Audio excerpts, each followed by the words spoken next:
Hello guys, the ज्ञान civil services में आपका स्वागत है। मैं डॉक्टर साधना श्रीवास्तव। आज हम समाजशास्त्र के विकास के बारे में पढ़ेंगे कि समाजशास्त्र की उत्पत्ति कब हुई, उसके बाद उसका विकास धीरे धीरे अन्य देशों में कैसे हुआ। तो मैं आपको सबसे पहले बताती हूँ, समाजशास्त्र की उत्पत्ति 1838 में हुई। अब प्रश्न उठता है कहाँ से हुई। तो समाजशास्त्र की उत्पत्ति फ्रांस से हुई। फ्रांस, आप लोगों को पता होगा, फ्रांस एक यूरोपियन कंट्री है। और इस टर्मोलॉजी को, इस शब्द के इमर्जेंस को सबसे पहले अगस्त कॉम्ट ने दिया। अगस्त कॉम्ट को समाजशास्त्र का पिता कहा जाता है। अगस्त कॉम्ट ही वो पहले व्यक्ति थे जिसने समाजशास्त्र को समाजशास्त्र कहा, सोशियोलॉजी कहा। जैसा कि हम सब जानते हैं, सोशियोलॉजी दो शब्दों से मिलकर बना है, सोशियस एंड लोगस। सोशियस जो है वो लैटिन शब्द है और लोगस एक ग्रीक शब्द है। इन दो शब्दों से मिलकर बना है। इसकी विस्तृत चर्चा हम आगे करेंगे। अब बात आती है कि 1838 में समाजशास्त्र की उत्पत्ति हुई। इस टर्मिनोलॉजी को सबसे पहले अगस्त कॉम्ट ने दिया। तो कुछ चीज़ें ऐसी हैं जो समाजशास्त्र के विद्यार्थियों के बीच हमेशा एक कन्फ्यूजन सी बनी रहती है कि सबसे पहले समाजशास्त्र का इमर्जेंस कैसे हुआ, इनके फादर कौन कहे जाते हैं, इनके एकेडमिक फाउंडर कौन कहे जाते हैं, फर्स्ट प्रोफेसर कौन कहे जाते हैं। तो ये सारे जो भी आपके डाउट्स हैं मैं यहाँ पे क्लियर करूँगी। 1838 में समाजशास्त्र शब्द की उत्पत्ति हुई। इसके ठीक 38 वर्षों बाद इसको पढ़ाया जाना शुरू किया गया येल विश्वविद्यालय में ग्राहम विलियम समनर के द्वारा। अब सवाल ये उठता है कि ये येल यूनिवर्सिटी कहाँ थी और ये ग्राहम विलियम समनर कहाँ के समाजशास्त्री थे। तो येल यूनिवर्सिटी अमेरिका की है और ग्राहम विलियम समनर अमेरिका के समाजशास्त्री हैं। आपको ये जानकर थोड़ा दुख होगा कि सबसे पहले समाजशास्त्र की उत्पत्ति फ्रांस में हुई, लेकिन इसको सबसे पहले पढ़ाया जाना जहाँ पे शुरू किया गया वो फ्रांस ना होकर अमेरिका है।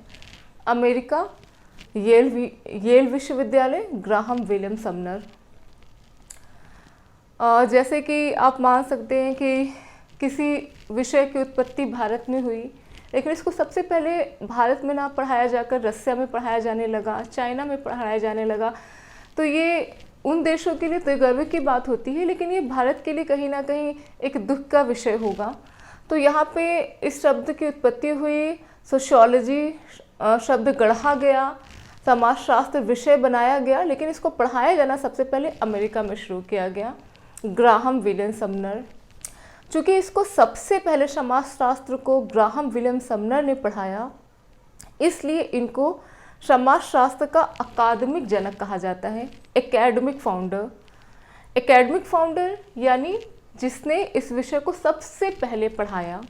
तो इस विषय को सबसे पहले एकेडमिक फाउंडर के द्वारा पढ़ाया गया, जिनका नाम ग्राहम विलियम समनर था। ठीक है। अब आपको पता है 1876 के ठीक 13 वर्षों बाद यानी 1889 यानी 1889 में, चूँकि ये यूरोप से ही ये आया था ये शब्द, तो यूरोप भी पीछे हटने वाला नहीं था, फ्रांस भी पीछे हटने वाला नहीं था। तब इसने बोर्डिक्स विश्वविद्यालय में इस विषय को पढ़ाए जाने की शुरुआत की। अब बोर्डिक्स विश्वविद्यालय में इसको पढ़ाया जाने लगा, तो इसको पढ़ाया जाने लगा इमाइल दुर्खिम के द्वारा ठीक 13 वर्षों बाद। एक थोड़ा लंबा समय कह सकते हैं, 13 वर्ष के बाद इसको बोर्डिक्स विश्वविद्यालय में पढ़ाया गया। लेकिन अच्छी बात यहाँ पर जानती हैं क्या है?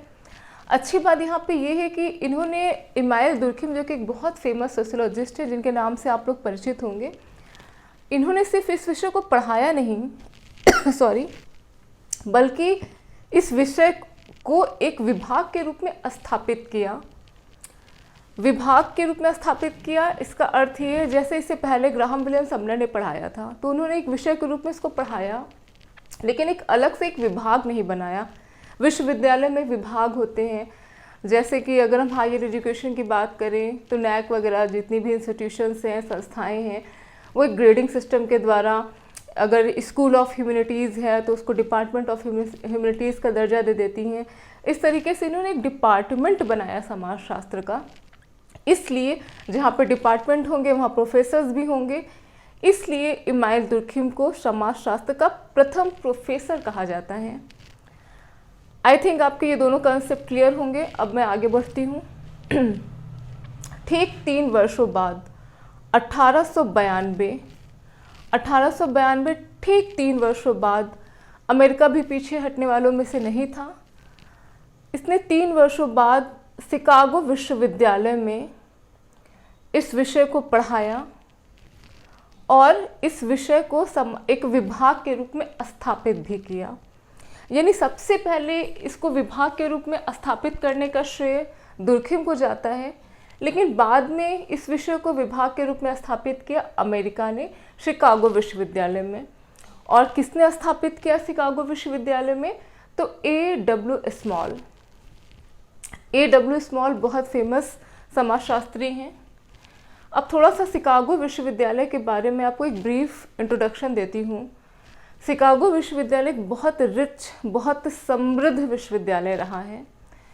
यहाँ से आप बहुत फेमस सोशियोलॉजिस्ट निकले हैं, जैसे George Herbert Mead, Blumer, Charles Cooley, E.A. Ross, Louis Wirth, Lester Frank Ward, Robert Park, Burgess. ये सारे जितने समाजशास्त्री, इतने बड़े बड़े नेम फेम वाले, ये सारे शिकागो विश्वविद्यालय से निकले हैं। शिकागो विश्वविद्यालय सहभागी अवलोकन के लिए भी बहुत फेमस है। शिकागो विश्वविद्यालय ही प्रतीकात्मक अंतःक्रियावाद का जनक माना जाता है, सिंबॉलिक इंटरेक्शनिज्म का। इस तरीके से हम देखते हैं कि शिकागो विश्वविद्यालय में 1892 में A.W. स्मॉल के द्वारा ये पढ़ाया जाना शुरू किया गया। शिकागो विश्वविद्यालय में बेसिकली एक चीज़ मैं और बताना चाहती हूँ, ये क्षेत्र स्टडी, फील्ड स्टडी पे ये बहुत ज़ोर देता है। इससे पहले एक स्टडीज़ होती हैं जो पुस्तकी परिप्रेक्ष्य पे बहुत ज़ोर देती हैं कि हम किताबों के द्वारा स्टडी करें, लेकिन एक स्टडी ऐसी होती है जो कहती है कि नहीं, हम उस स्थान पे जाके हम सामने से सहभागी अवलोकन करके, हम सामने से पार्टिसिपेटरी ऑब्जर्वेशन के द्वारा चीज़ों का पता लगाएं, फील्ड स्टडीज़ के द्वारा पता लगाएं। तो शिकागो विश्वविद्यालय इसके लिए बहुत ज़्यादा जाना जाता है। अब बात करते हैं कि जर्मनी में ये कब पढ़ाया जाना शुरू किया गया। फ्रैंकफर्ट विश्वविद्यालय जर्मनी में 1923 में। एक लंबा अंतराल है, क्योंकि आपको पता है जर्मनी में हमेशा बहुत ज़्यादा उथल पुथल रही है। तो जब हिटलर आए तो जितने भी समाजशास्त्री थे, मार्क्सवादी थे, उन सभी को जर्मनी को छोड़कर दूसरे देशों में शरण लेनी पड़ी। लेकिन हिटलर के देहांत के बाद ये दोबारा से आए और इन्होंने फ्रैंकफर्ट विश्वविद्यालय में समाजशास्त्र को स्थापित किया, और इसको स्थापित करने का श्रेय बेंजामिन हॉर्खहाइमर को है। और इसमें कुछ नाम और हैं, जैसे एरिक फॉर्म, एडोर्नो, ये सारे लोग भी हैं जो फ्रैंकफर्ट विश्वविद्यालय से जुड़े हुए हैं। वर्तमान में हेबरमास इसके बहुत बड़े हस्ताक्षर माने जाते हैं। हेबरमास ने और ज़्यादा इनको सपोर्ट किया। ये रही एक जनरल सा इंट्रोडक्शन जो मैंने आपको समाजशास्त्र के बारे में दिया। अब थोड़ा सा ग्राहम विलियम समनर को समझते हैं। ग्राहम विलियम समनर जो हैं, इनकी एक बुक है फोकवेज, जिसको समाजशास्त्र की धर्म पुस्तक कहा जाता है। और एक चीज़ और जान लीजिए आप कि ये जो आपके ग्राहम विलियम समनर है, स्पेंसर से बहुत प्रभावित थे। स्पेंसर के अहस्तक्षेप की नीति, स्पेंसर के उद्विकास, इन सारी चीज़ों से बहुत ज़्यादा प्रभावित थे, इसलिए इनको अमेरिका का स्पेंसर भी कहा जाता है। और थैंक यू, समाजशास्त्र का विकास आपको मैंने समझा दिया। Thank you so much.